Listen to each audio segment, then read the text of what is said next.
성령이 임하였고 그 성령이 충만해진 교회가 예루살렘 교회입니다. 그 예루살렘 교회를 통하여서 우리가 지난주까지 보았던 성전 미문에서 구걸하던 선천적 장애인이 치유되는 기적의 사건이 일어납니다. 교회는 그야말로 성령 충만하고 기적과 기사가 끊이지 않는 그런 시대를 맞이했습니다.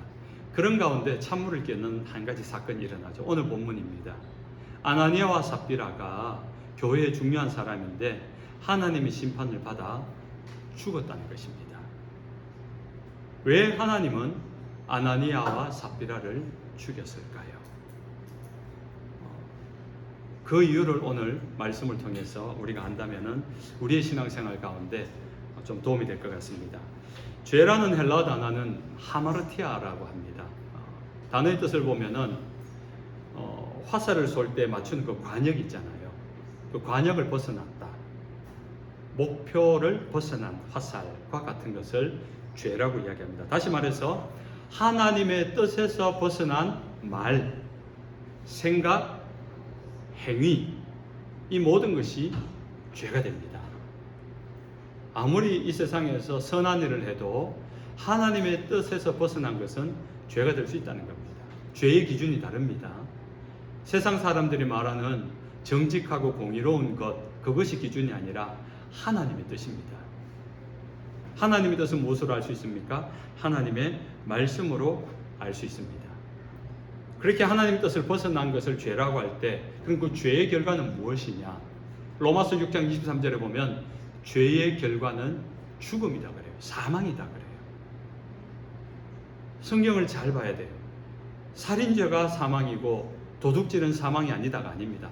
세상의 죄값은요, 살인자의 죄값이 다르고 경범죄, 물건을 훔친 죄, 누구를 때린 죄의 결과가 다릅니다. 그러나 하나님의 기준은요, 모든 죄, 그 죄가 크든지 작든지 그 죄의 결과는 무조건 사망, 죽음이라는 것입니다. 하나님이 만든 최초의 에덴 동산은 죄가 없는 곳이었습니다. 모든 자연 만물이 만들어졌고 아담과 하와가 만들어졌을 때 하나님과 아주 자유롭게 편하게 지냈습니다. 모든 동물, 맹수들과도 아주 친하게 지냈습니다. 싸움이 없었고 질투가 없었고. 그런데 그 에덴 동산에 죄가 시작됩니다. 아담과 하와가 죄의 유혹이 되어서 그 마음에 욕심이 생겨서 하나님이 금하신 선악과를 따먹습니다. 말씀을 불순종한 거죠. 하나님의 말씀에서 벗어난 죄를 행한 겁니다. 즉시 하나님은 아담과 하와를 에덴에서 추방합니다. 왜 추방하는가 하면은 에덴은 하나님의 나라였고 하나님의 거룩함으로 가득한 나라였습니다. 근데 죄가 들어와서 죄로 오염이 되어지니까 오염의 요소를 제거해 버린 겁니다. 그래서 하나님은 아담과 하와는 하나님과 더 이상 교제할 수 없습니다. 하나님과의 단절입니다. 영적인 죽음입니다. 영적인 죽음뿐만 아니라 에덴 동산에서 쫓겨난 다음에 사람은 그때부터 육신적 죽음이 시작됩니다. 그래서 죄의 결과는 죽음이라는 것입니다. 그러나 하나님은 그럼에도 불구하고 죄를 지은 인간을 사랑하셔서 독생자 예수님을 보내주시고 예수님을 통하여 인간의 죄를 대신하여 십자가에 죽게 만듭니다. 죽으면서 죄의 결과를 가져가십니다. 그래서 우리에게 죄가 사라지고 예수 그리스도를 통하여 다시 에덴으로 들어갈 수 있게, 하나님 나라로 들어갈 수 있게 한 거예요. 그것이 성령이 충만했던 예루살렘 교회의 모습입니다. 성령이 충만하고 거룩함이 되어지니까 우리가 지난주까지 살펴보았던 4장 23절 이하에 성령이 충만했던 교회 성도들의 모습이 어떻게 합니까? 사람들마다 자기의 집과 밭을 팔고 재산을 팔아서 교회에 갖다 냅니다. 그리고 교회 안에 가난한 자들, 교회 밖에 연약한 자들을 돌보는 일을 합니다. 욕심이 사라졌습니다. 더불어 함께 삽니다. 함께 먹을 수 있고 함께 기뻐할 수 있고 함께 즐거워할 수 있는 진정으로 하나님 나라를 그 교회에 이루어진 겁니다. 성령이 충만한 교회, 성령이 충만한 사람에게는 하나님의 나라가 임한 줄로 믿으시기 바랍니다. 그래서 여러분 이 땅에 사는 동안 성령을 경험하고 성령의 충만함을 경험하면요, 이미 하나님 나라를 어떤 것이 맛보게 됩니다. 그런 성령 충만한 사람들이 모인 초대교회가 제 것이라 하지 않고 나누어주고 나눠주면서 기뻐하고 도와주면서 즐거워하고 그것을 자신의 권리, 의무처럼 여겼던 것입니다. 그것이 성령 충만한 하나님 나라의 모습인 겁니다. 그렇게 거룩하게 다시 교회가 시작되면서 하나님의 나라 제2의 에덴 동산 같은 곳이 시작되었는데 아나니아와 삽비라 부부가 죄를 범한 겁니다. 탐심으로 말미암아 마치 가장 거룩했던 에덴 동산에 아담과 하와가 범죄했을 때 그 거룩함을 지키기 위해서 아담과 하와를 하나님의 동산에서 제외시켜 버리듯이 하나님과 영적 단절, 육적인 죽음으로 심판하신 것처럼 이미 거룩해진 하나님의 나라가 임했던 그 성령 충만했던 초대교회 안에서 범죄한 아나니아와 삽비라를 죽일 수밖에 없었던 이유, 그것은 에덴 동산에서 하나님의 아담과 하와를 추방시킨 육신의 죽음으로 심판하신 이유와 똑같은 이유인 것입니다. 거룩한 교회에서 범죄한 아나니아와 삽비라에게 또 그 교회 성도들이 그 일을 보면서 두려울 정도의 하나님의 심판. 오늘 본문 마지막 절에 뭐라고 읽었습니까? 온 교회와 이 일을 듣는 사람들이 다 크게 두려워하니라. 이 두렵다는 단어가 영어로 fear가 한글로 해석하면 가장 먼저 나오는 단어가 경외라는 단어잖아요. 무섭다, 공포스럽다 보다도 하나님에 대해서 알게 되는 겁니다. 우리가 하나님을 경외해야 한다는 것은 하나님에 대해서 두렵고 떨리는 마음이 있다는 겁니다. 조심스러운 마음이에요. 함부로 대할 수 없는 마음이에요. 교회 성도들이 하나님을 경외함이 더 커져갔습니다. 이 아나니아와 삽비라의 죽음을 보면서 교회 바깥 사람들이 야, 저들이 믿는 하나님은 정말로 두려운 하나님이구나. 그러면서 그 하나님에 대해서 존중과 공경과 경외의 마음이 들었다라는 것입니다. 아나니아 부부가 자신의 소유를 팔아서 교회에 헌금한 행위는 당시 초대교회 안에서 많은 사람들이 행했던 일입니다. 4장 34절에 보면 밭과 집 있는 자는 팔아 그 판 것의 값을 가져다가 각 사람의 필요를 따라 나눠줌이라. 많은 사람들이 자신의 재산을 팔아서 교회에 헌금을 했다는 겁니다. 성령을 받고 보니까 내가 지금까지는 이 재산을 모아서 내 혼자 잘 먹고 잘 살고 편리하게 살아야 되겠다 했는데 성령을 받고 보니까 다른 세계가 보이기 시작한 겁니다. 하나님 나라를 알게 된 거예요. 하나님의 마음을 알게 된 거예요. 더 중요한 것을 알게 된 거예요. 우리의 손은요, 어릴 때부터 여러분, 어린 아기가 장난감을 쥐든지 뭐 쥐면 안 되는 거 쥐고 있을 때 그걸 강제로 뺏으려고 해보세요. 그 어린 애가 손아귀 힘이 얼마나 큰지 꽉 쥐고 안 놔요. 근데 그걸 어떻게 가져오는지 아세요? 더 좋은 거 주면 돼요. 그럼 그거 집으려고 이건 놓는 거예요. 이거 바꾸자 하면은 바꾸는 거예요. 우리는 태어나면서부터 그런 탐욕이 있습니다. 고집이 있습니다. 어른도 마찬가지입니다. 여러분 그냥 내놔라면 주겠습니까? 안 주잖아요. 더 좋은 걸 여러분에게 제안하면은 여러분이 그것을 내어놓을 수 있습니다. 우리는 give and take이 확실한 사람 아닙니까? 우리 속에는 평생의 탐욕의 DNA가 있습니다. 그 욕구적 DNA가 뭔가를 더 좋은 것을 바라고 있다는 겁니다. 그런데 성령을 받은 초대교회 성도들은 내어놓기 시작했다는 겁니다. 더 좋은 걸, 다른 걸 사실 성령을 받았죠. 성령을 받고 보니까 내가 움켜쥐었던 것들을 놓기 시작한 겁니다. 그런 사람이 대표적인 사람이 바나바입니다. 지난주에 살펴보았죠. 바나바가 자기의 판 것을 다 내어놓습니다. 헌신합니다. 이 사도행전을 기록한 누가가 교묘하게 4장을 마칠 때 바나바를 기록을 하고 그리고 아나니아와 삽비라를 기록을 합니다. 두 부류의 사람을 비교를 하고 있어요. 행위가 비슷해요. 자신의 모든 소유를 팔았다는 것. 바나바는 모든 것을 가지고 교회에 헌금을 하고 가난한 자들을 위해서 헌신을 했던 겁니다. 그러나 아나니아와 삽비라 부부도 자신의 재산을 팔았습니다. 그런데 일부는 감추어 두고 일부를 내어놓으면서 전부 다였다라는 거짓말을 한 거예요. 인간적인 행위로 보면은 대단하다. 뭐 비록 거짓말을 하긴 했지만은 자신의 재산을 팔아서 일부를 감추고 뭐 절반 이상은 내놨다는 거다 이야기 아닙니까? 오늘 당장 우리가 예배를 드리고 이 말의 은혜를 받아가지고 우리 오늘 집에 가든 우리 집 팔고 뭐 주식 팔고 해가지고 절반 내놓고 절반은 우리 가지고 있읍시다. 하나님이 세봅시다. 이러면 여러분 우리 중에 누가 하겠습니까? 저도 안 하겠습니다. 여러분 하실 분이시군요. 공감을 못 해주신 거 보니까. 그만큼 힘든 일인데 이 사람들이 했다는 거 아닙니까? 다만 하나, 일부를 드렸는데 다 줬다는 거 거짓말. 왜 거짓말을 했을까요? 바나바처럼 존중받고 싶고 사람들에게 칭찬받고 싶고 인정받고 싶은 욕구가 있었던 거예요. 또 다른 탐심입니다. 우리 속에는 물질적 탐심도 있지만 명예적 탐심도 있고요. 우리가 다른 사람보다 더 우월하게 되는 더 높은 명예적 욕심도 있고요. 아나니아 삽비라 부부는 그런 탐심 가운데 빠졌던 것이 있습니다. 아나니아 삽비라가 왜 일부를 감추었고 그러면서도 그것을 다 정직하게 말하지 않았는가? 그것은 하나님을 속이는 일이 된 것입니다. 하나님께 헌금을 하는데 이것은 전부입니다라고 거짓말했다는 것은 상대방을 속이는 일이죠. 그 말은 아나니아 삽비라 부부가 성령은 받았지만 하나님을 경외하는 마음, 하나님을 두려워하는 마음이 없었던 겁니다. 하나님에 대하여서 가볍게 여겼다라는 것입니다. 3절에 보면 어찌하여 사탄이 내 마음에 가득하여 내가 성령을 속이고 땅값 얼마를 감추었느냐 라고 이야기합니다.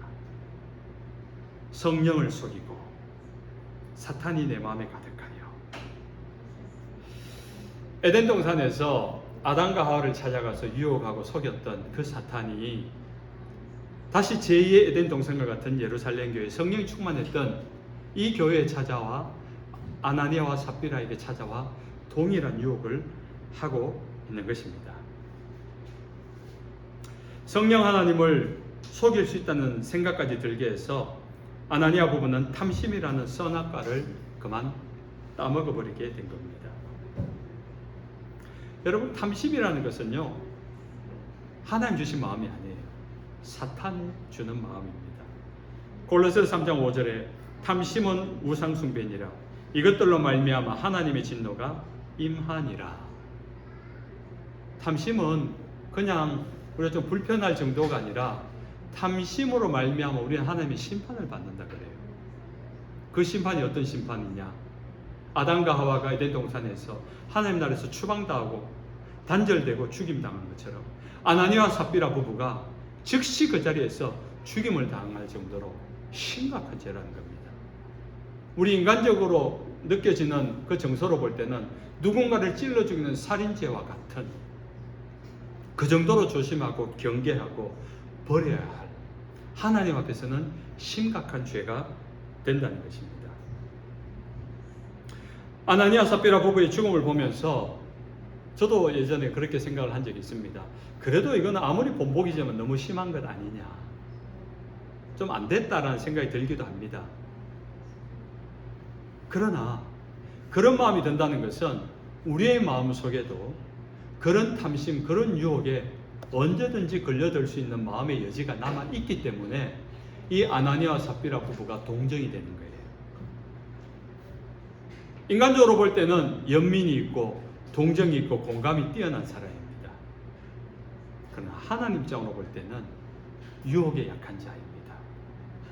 언제든지 그런 인간적인 유혹에 넘어갈 수 있는, 언제든지 그런 탐심과 탐욕에 넘어갈 수 있는 하나님의 입장, 하나님의 마음을 공감하고 하나님의 뜻을 안다면은 우리는 거기에 단호해야 되는 것입니다. 그 어떤 탐심이나 탐욕이나 감춰진 욕구가 우리 안에 자리 잡지 못하도록 우리를 정결케 도려내어야 하는 것입니다. 많은 성경학자들의 견해로는요, 이 아나니아 삽비라 부부가 성령이 충만해진 예루살렘 교회가 예루살렘 교회로 나가서 전도해서 전도받은 사람이 아니라 예수님 승천하신 다음에 오순절 때까지 함께 기도했던 120명의 제자들, 오순절 성령을 받았던 그 제자들 중에 두 사람이다 라고 밝히고 있습니다. 저도 거기에 동의를 합니다. 왜냐하면 이 아나니아와 삽비라는 성령이 충만했던 사람이거든요. 3절에 보십시오. 사탄이 내 마음에 가득하여 성령을 속이고. 아나니아와 삽비라에게 누가 가득해요? 사탄이 가득해요. 사탄이 가득해서 일어난 일이 뭡니까? 성령을 속이고. 자, 사탄이 먼저입니까? 성령이 먼저입니까? 성령이 먼저 와 계셨던 거죠. 이미 내 안에 성령이 계신데 사탄이 와서 속였다. 그 후에 일어난 일 아닙니까? 시간적으로 볼 때. 그러니까 이 성령을 받았다는 것은 오순절 때 같이 제자들과 함께 성령을 받았던 그 제자들 중에 두 사람이라는 겁니다. 그럼 그 예루살렘 교회가 형성될 때 교회의 중직자예요. 성령을 경험했고 성령이 충만했고 하나님 뜻을 알고. 그런데 사탄이 와서 유혹하고 시험했다는 겁니다.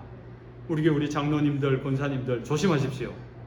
아멘. 성령이 충만한데 성령이 충만한 여러분이 사탄의 첫 번째 타겟이 된다는 겁니다. 언제든지 여러분 흔들 수 있어요. 물론 저도 마찬가지고요. 지도자로 서 있는 목사이기 때문에 언제든지 그런 유혹이 찾아옵니다. 그런 탐심과 탐욕으로 언제 넘어떨지 모릅니다.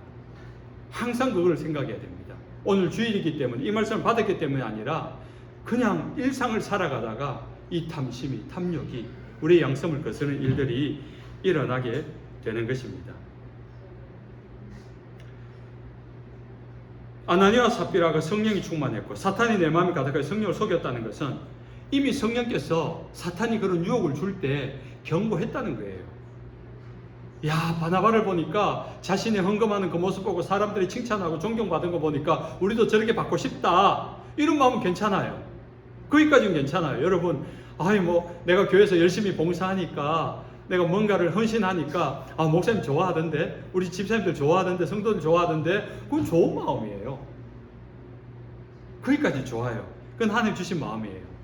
그래서 바나바처럼 아나니아 부부도 자신의 집을 팔고 밭을 팔고 재산을 팔아서 헌금을 했어요. 하는 과정 가운데 이거 다 드려야 될 필요가 있을까? 이미 많은 사람이 헌금해서 교회는 재정이 넘친다는데 우리 쓸 건 좀 있어야지. 먹고 살 건 당장 내일 끼니는 있어야지. 그래서 일부를 감춰뒀다는 거예요. 그럼 가져와서 내가 재산을 팔았는데 우리 기본적으로 먹을 것만 남겨고 가져왔습니다. 이렇게 말하면 얼마나 아름답겠습니까? 그런데 숨겨놓고도 이거 답니다. 바나바처럼. 그 말 속에는 나도 바나바처럼 칭찬해 주십시오. 나도 바나바처럼 존경해 주십시오. 나도 바나바처럼 워워 받들어 주십시오. 아나니아와 삽비라 이름을 바나바처럼 외쳐 주십시오. 그 마음이 있는 거예요. 제 안에도 그런 마음이 있습니다. 어딘가 누군가에게 인정받고 칭찬받고 여러분이 우리 목사님 좋아요. 오늘 말씀 정말 좋아요. 목사님 표정만 보면 은혜가 돼요. 이러면 하면 어석어석합니다. 안 그런 척해도. 그게 인간의 마음이에요. 그러면은 별 말씀을 이렇게 하지만은 마음속에 그런 마음이 틈탈 수 있다는 것을 말하는 겁니다. 그들은 성령을 받았고 성령께서 그 순간에 아니다, 정확하게 말해라, 정직하게 말해라 들려왔을 겁니다. 양심의 가책도 생겼을 것이고 하나님 앞에 정직하게 되지 않는가 그런 말도 생겼을 것인데 오늘 베드로가 하는 말이 어떻게 내 마음에 사탄으로 가득하여서 성령을 속였느냐. 결국 성령을 속이는 행위까지 갔다는 겁니다. 탐심과 탐욕이 이렇게 무서운 겁니다. 성령께서 말하여도 못 들은 척합니다. 성령께서 강권하여도 무시하게 된다는 거예요. 그냥 진행한다는 것입니다. 그래서 성령의 말씀하심을 들으면서도 그 말씀을 거부하고 사탄이 주는 탐심을 따라간 것입니다. 그래서 하나님의 심판이 더 단호했던 것입니다. 성경은요, 탐심, 탐욕, 시기, 질투, 허영, 정욕 같은 단어들을 죄라고 정의합니다. 방금 열거했던 이런 단어들 배후에는요, 사탄이 있습니다. 사탄이 있습니다. 여러분, 사랑 그러면은 긍정적입니까? 부정적입니까? 긍정적이죠. 하나님이 우리를 사랑하시잖아요. 그래서 우리가 하나님의 사랑을 알고 사랑하잖아요. 그런데 제가 우리 부인이 아닌 다른 여자를 사랑해요. 똑같은 사랑이라는 단어가 긍정적입니까? 부정적입니까? 그건 사랑이 아니고 불륜이라고 해요. 똑같은 나는 사랑이라고 외치는데 사람들은 불륜이라고 해요. 사탄이 그렇게 해요. 하나님 주신 사랑에 짝퉁을, 불륜을 사랑이라고 속삭여요. 하나님 주신 기쁨이 있는데, 성경께 주시는 기쁨, 정직하게 성실하게 일하면서 얻게 되는 그 기쁨이 있는데, 속이고 빼앗고 가로채어서 얻는 쾌락, 기쁨의 모조품이에요. 두 개가 느끼는 게 비슷한 감정인데 기쁨과 쾌락은 다른 거예요. 사탄은 끊임없이 하나님의 것을 모조에 만듭니다. 짝퉁을 만듭니다. 그래서 우리를 유혹하는 겁니다.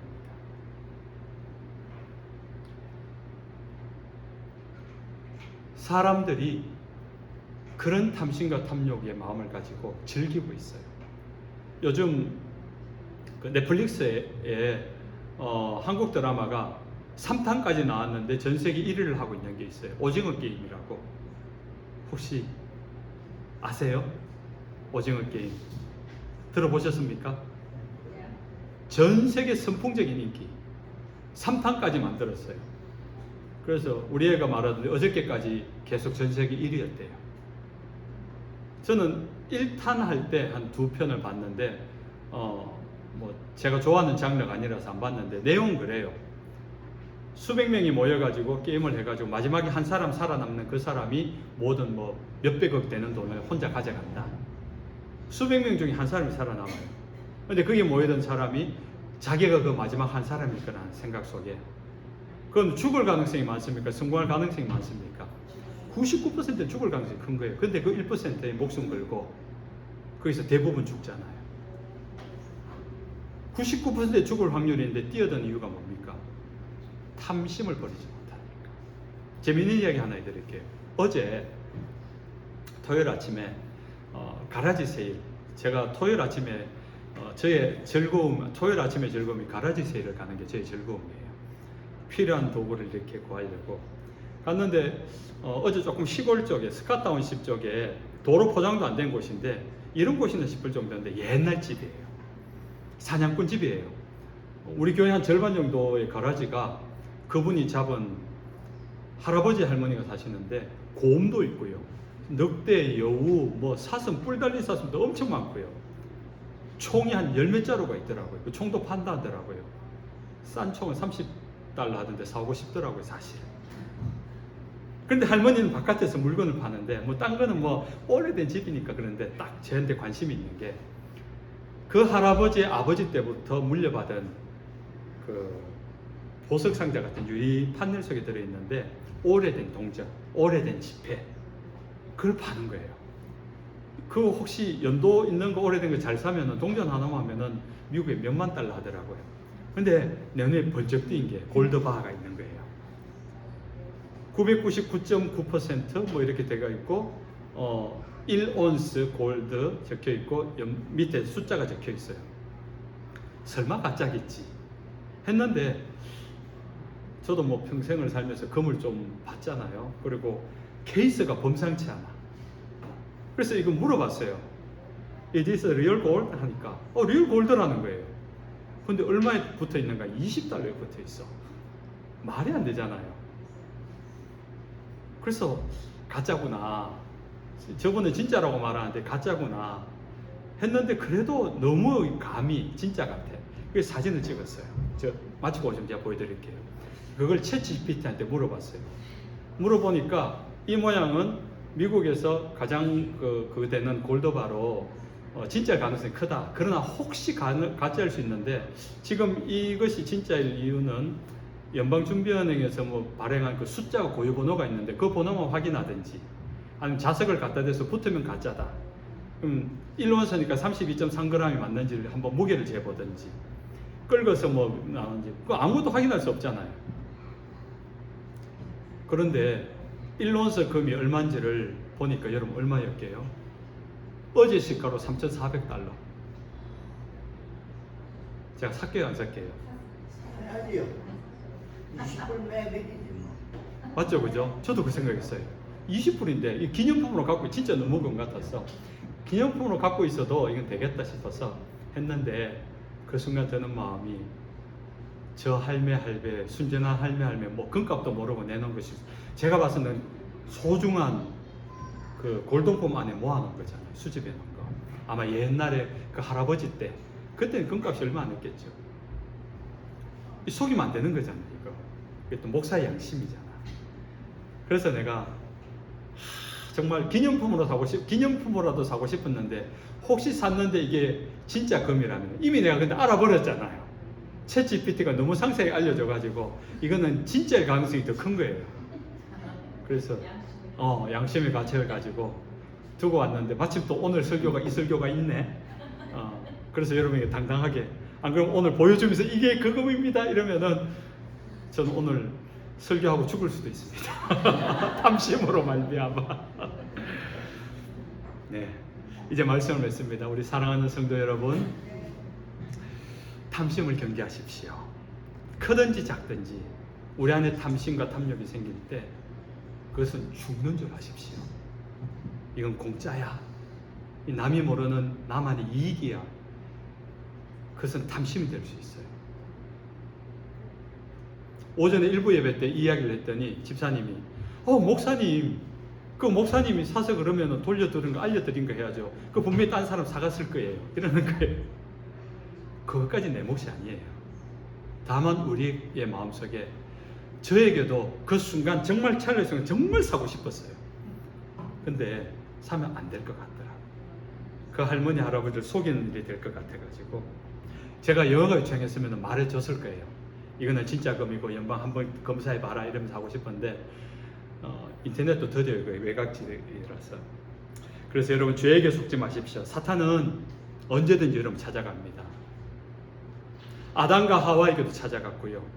오순절 성령이 충만했던 아나니아와 삽비라에게 찾아가서 그를 죽여버릴 정도로 여러분을 유혹하고 시험 들게 하는 존재입니다.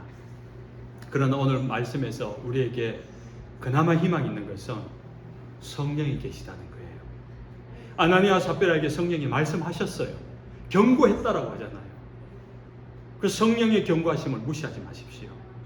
세밀하게 들리더라도 찰나의 순간에 지나가는 마음 같더라도 양심의 거리낌이 있고 성령의 거리낌이 있으면은 그것을 붙드셔야 돼요.